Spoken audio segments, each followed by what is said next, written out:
Photoshop 7.0 দারুণ একটি tricks যেটি ডিজাইন এবং শেপ তৈরির ক্ষেত্রে অবশ্যই কাজে লাগবে। দেখে নিন। প্রথমে এই রেক্ট্যাঙ্গেল টুলটিকে সিলেক্ট করে নেব। এরপর এখান থেকে একটি সিলেকশন করে নেব।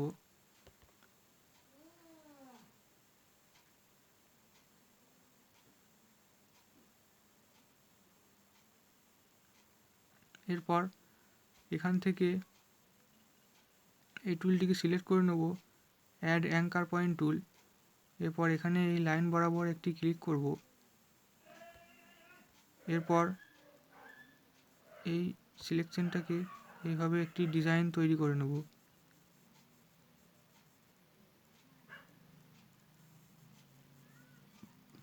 করার পর এখান থেকে রাইট ক্লিক করে মেক সিলেকশনে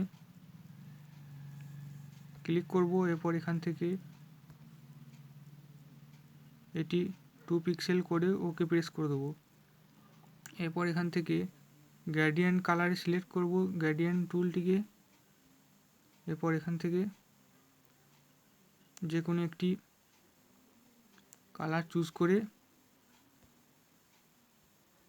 এভাবে ড্র্যাগ করে টেনে দেবো। তাহলে দেখতে পাচ্ছেন একটি শেপ তৈরি হয়ে গেছে। এভাবে একটি শেপ তৈরি করে নিতে পারেন। ডিজাইন তৈরির ক্ষেত্রে অবশ্যই কাজে লাগবে। ভিডিওটি ভালো লেগে থাকলে অবশ্যই একটি লাইক করে দেবেন এবং পরবর্তী ভিডিও পাওয়ার জন্য অবশ্যই পেজটিকে ফলো করে রাখবেন। ধন্যবাদ।